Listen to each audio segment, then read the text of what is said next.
Hello everyone, welcome to my channel Physics with NK Bhatt. To learn concepts of physics, subscribe this channel and press the bell icon button to get notified for every new video lecture. Hello everyone, this is NK Bhatt. Once again, I welcome you all in the series of video lectures for semiconductor.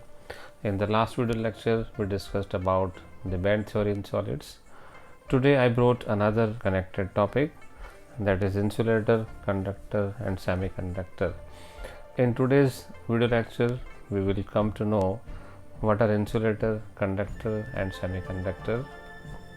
How can we differentiate between insulator, conductor and semiconductors on the basis of band theory, and what is the role of band gap in solids in this regard. So let us begin with the first subtopic, that is insulator. So insulators are those materials which do not conduct electricity, and in insulator the band gap is very large. It is more than 3 electron volt. So we will differentiate between these three materials, insulator, conductor and semiconductor, on the basis of band theory only. In insulator the band gap is very large. It is more than 3 electron volt. So let us see what is the role of this band gap for insulator. This is the valence band we have taken, and this valence band comprises of the valence electrons which are shown here. Above this valence band we have conduction band, and the gap between these two bands, this is band gap, which is more than 3 electron volt here. This band gap is very large, and because of this large band gap, electrons from valence band cannot migrate to the conduction band. So conduction band is completely empty, and since there is no electron in conduction band, therefore the insulators do not conduct electricity. So this is the reason why insulators are not the conductors of electricity, because the band gap between valence band and conduction band is very large, that is more than 3 electron volt, and this is very big amount of energy that cannot be given to electrons of valence band to migrate to the conduction band. So insulators are not the conductors of electricity. Next we are taking conductor. In conductor the band gap is either 0 or conduction band and valence band overlap each other. In contrast to the insulator, in insulators the band gap is very large, but in conductors the band gap is either 0 or these two bands, conduction band and valence band, even overlap each other in some conductors. So let us see with the help of the band diagram. This is valence band of the conductor, and this is conduction band of the conductor, and there is no band gap between these two, that is Eg equal to 0. Because of this 0 band gap, large number of electrons from valence band migrate to the conduction band.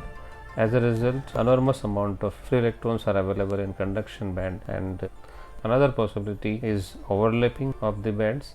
This is the valence band, which is at lower energy level, and this is the conduction band. So we can say the level of valence band is raised by little energy, and the level of conduction band is little bit lowered from its original level.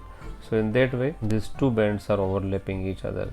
The valence band is extended in the region of conduction band, and the level of conduction band is extended in the valence band. So in that way these two are overlapping.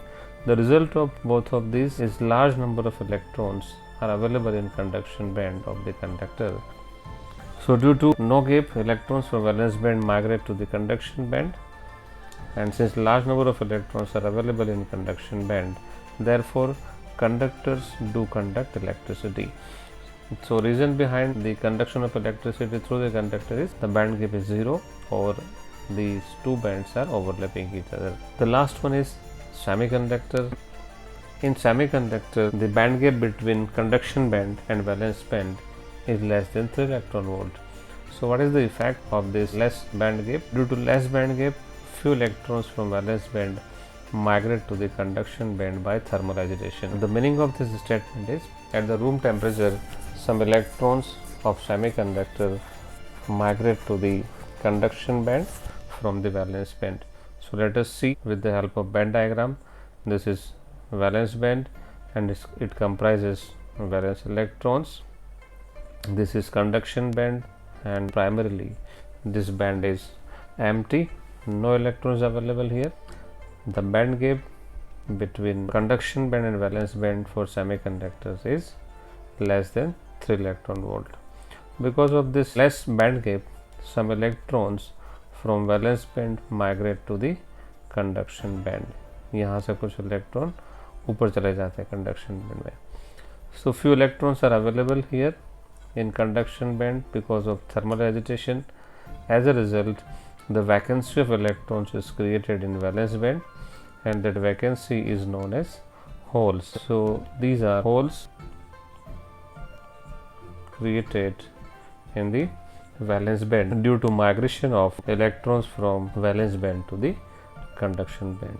So each electron migrated to the conduction band leaves one vacancy behind. As a result, the number of electrons available in conduction band and number of holes available in valence band are equal, so that we can write Ne is equal to NH. Ne is number of electrons in conduction band and NH is number of holes in valence band. So since few electrons are available in conduction band, therefore semiconductors show low conductivity of electricity. So it conducts, but the conductivity is low in comparison to conductors. So in that way we are able to differentiate between insulator, conductor and semiconductors on the basis of this band theory. I hope this video will help you to understand and make you able to differentiate between these three types of material. Thanks for watching this video. We will meet very soon in the next video lecture. Till then, keep watching, keep learning.